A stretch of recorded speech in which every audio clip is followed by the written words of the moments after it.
আসসালামু আলাইকুম। আমি নাইম দক্ষিণ কোরিয়া থেকে। আশা করি যে যেখান থেকে আছেন সবাই ভালো আছেন, সুস্থ আছেন। এই দোয়া প্রত্যাশা কামনা সবসময় আপনাদের জন্য থাকে। তো সবাইকে আরও একবার স্বাগতম গরিবের ইউটিউব চ্যানেল নাইমিলিতে। তো যদি ভালো লাগে সাবস্ক্রাইব করবেন, পাশে থাকা বেল আইকনটা তো অবশ্যই ক্লিক করে রাখবেন। তো আজকের ভিডিওর ক্যাপশন দেখে নিশ্চয়ই কিছুটা হতভম্ব হয়েছেন যে মানে কি, যে পকেট মারতে হজে যায় বিষয়টা কেমন, একটু আসলে কি গুজব? কারণ বাংলাদেশে এখন আমরা যারা ইউটিউবিং করি বা যারা ফেসবুকে আপনার পেজগুলো চালায় বা গ্রুপগুলো চালায়, তা আমরা নানান ধরনের মুখরোচক ক্যাপশনে নানান ভিডিওগুলো আপলোড করি। তো সেগুলোর পিছনে আসলে সত্যতা কতটুকু নানান সময় একটু প্রশ্নের সম্মুখীন হয়। তো যাই হোক, আমি এই ব্যাপারটা আপনাদের সামনে ক্লিয়ার করব। হ্যাঁ, বিষয়টা সত্য। আর এটা যুগান্তর পত্রিকার একটা খবর গত শনিবারের। তো আমি এখন আপনাদের সামনে এই ভিডিওটা বলার আগে আরেকটু বলে নেব যে বস, আমি আসলে কোনো নির্দিষ্ট কোনো ব্যক্তি, দল বা কোনো কমিউনিটির পক্ষে আমি একদম নির্দিষ্টভাবে বলি না। আমার অনেক বক্তব্য হয়তো আওয়ামী লীগের পক্ষে যায়, অনেক বক্তব্য বিএনপির পক্ষে যায়, অনেক বক্তব্য জামাত ইসলামের পক্ষে যায়, আবার অনেক বক্তব্য হয়তো আপনার প্রিয় যে মানুষটা আছে তার বিপক্ষেও যেতে পারে, পক্ষেও যেতে পারে। তো বিষয়টা আপনার কাছে যে আপনি কতটুকু নিরপেক্ষ দৃষ্টিভঙ্গিতে আমাকে শুনছেন আর আমার কমেন্ট বক্সে আপনি কতটুকু কমেন্ট করছেন। তো যাই হোক, কমেন্ট বক্স খোলা আছে, আপনার সুন্দর গঠনমূলক মন্তব্যের জন্য আমি আশা করব। তো হজের ব্যাপারটাতে যদি আসি, হজ হচ্ছে আমাদের ইসলামের একটা কি বলে গুরুত্বপূর্ণ 5টা স্তম্ভের একটা। প্রতিটা সম্পদশালী মুসলমানকে আল্লাহ নির্দেশ আছে যে নির্দিষ্ট সম্পদ যাদের কাছে আছে তখন সেই মানুষকে পবিত্র হজ পালন করতে হবে।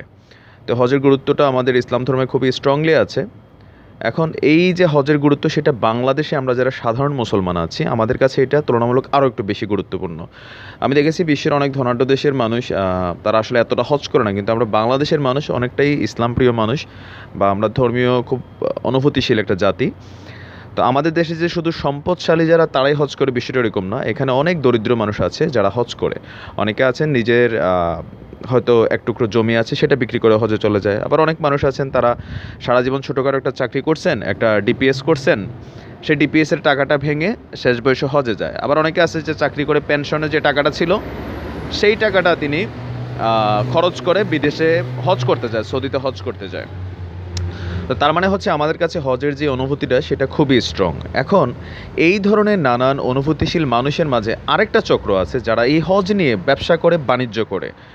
এটা নিশ্চয়ই কম বেশি সবাই জানেন যে বাংলাদেশে প্রতি বছর 3 থেকে 400 হাজি হজে যেতে পারে না। কারণ হচ্ছে যে এই হজের জন্য যে ট্রাভেল এজেন্সিগুলো আছে ওইখানেও নানান ধরনের প্রতারণা বা নানান ধরনের প্রতারকদের কারণে আপনার এই হজে তারা যেতে পারে না।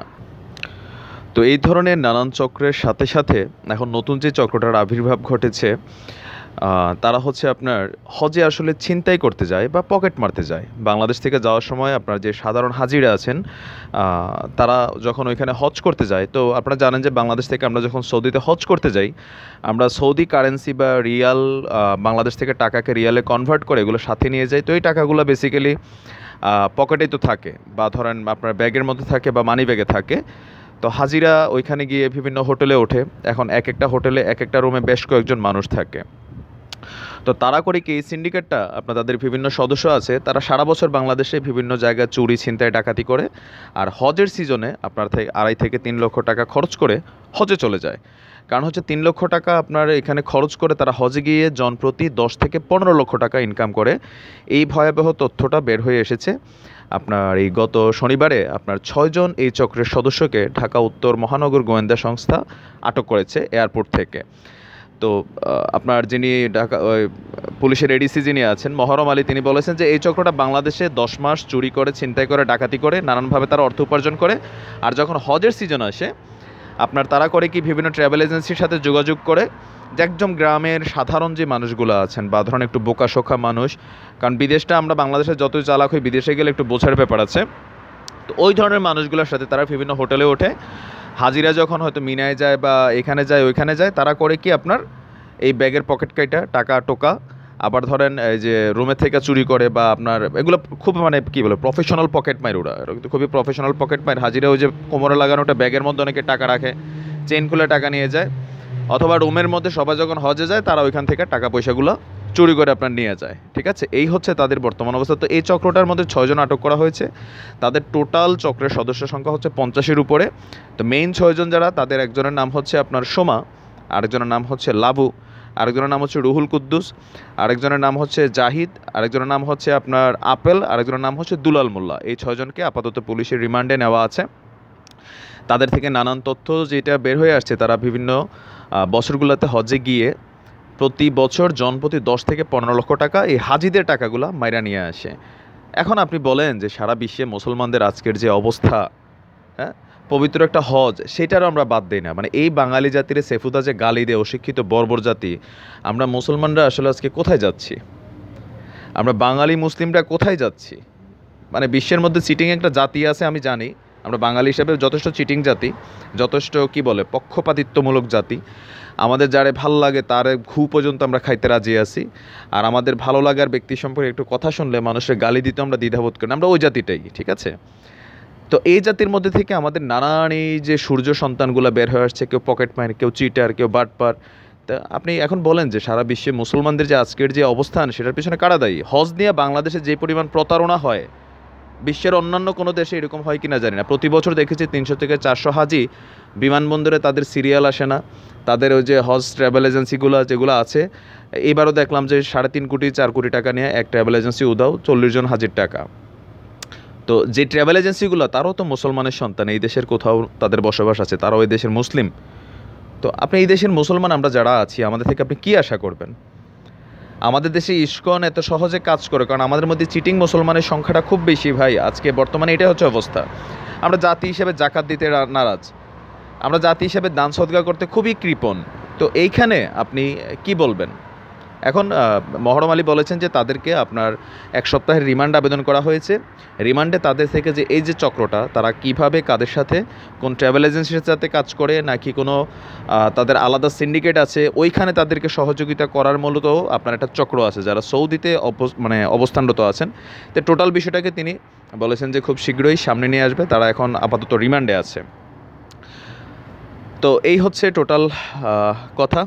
আর আপনাদের উদ্দেশ্যে জাস্ট আমার একটা প্রশ্ন বস, যে আপনি মনে করেন যে আমরা বাঙালি জাতিরা, মুসলমানরা ফেসবুকে যতটুকু আমরা ধর্মটারে মানে স্ট্যাটাসের মাধ্যমে প্রকাশ করি, বাস্তবিক পক্ষে আমরা আসলে এটারে কতটুকু কর্মে প্রকাশ করি? কারণ ইসলাম তো হচ্ছে কাজে প্রকাশ হয়। ইসলাম কিন্তু মুখের কথায় না, হুজুরের বয়ানে ইসলামের প্রকাশ না।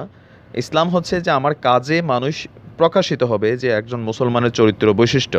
এখন এই মুহূর্তে আমি বাংলাদেশে যতটুকু দেখি আর কি, ফেসবুকেও আসলে লাইভ টাইপ করার সুবাদে অনেক মানুষের সাথে পরিচয় হয়। তো সেখানে যেটা বুঝি যে আপনার দেখেন ফেসবুকে ঢুকলে আল্লাহর সম্পর্কে বা কোরআনের হাদিস বিভিন্ন আয়াতগুলো সামনে আসে, ভালো মাশাল্লাহ ভালো প্রচার করে যদি একটু আয়াত জানো, কিন্তু সেই আয়াতগুলো মানার ক্ষেত্রে আপনি বুকে হাত দিয়ে বলতে পারবেন যে আপনি কতটুকু ভালো মুসলিম?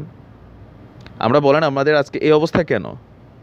আপনি ভারত আমাদের বাংলাদেশ নিয়ে চক্রান্ত করে, পাকিস্তান চক্রান্ত করে, রাশিয়া করে, চীন করে, তারা করার সুযোগটা এই কারণে পায় কারণ মুসলমানদের মধ্যে সবচেয়ে বেশি যে শক্তিটা ছিল সেটার নাম ছিল ঈমান। অনেকে বলেন যে বদরের যুদ্ধের কথা, ভাই বদরের যুদ্ধে যে 313 জন সাহাবী যারা ছিল, তারা 3000 আবরার বিশাল সেনাবাহিনীর সামনে তারা জয় পাইছে, আল্লাহ তাদেরকে দান করছে। কিন্তু তাদের ইমানি লেভেল, আমার আপনার ইমানি লেভেলটা কি আসলে এই লেভেলের? মানে আমাদের মধ্যে কি এই লেভেলের ইমান আছে যে আমরা এখন এই ধরনের চিন্তা করতে পারি? এটা আমি আপনার কাছে প্রশ্ন রেখে যাচ্ছি।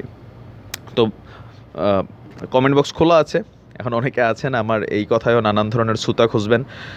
তো আলোচনা থাকবে, সমালোচনা থাকবে। আলোচনা সমালোচনার মধ্যে আমরা মানুষ, প্রতিটা মানুষের এক একটা দিক থাকবে।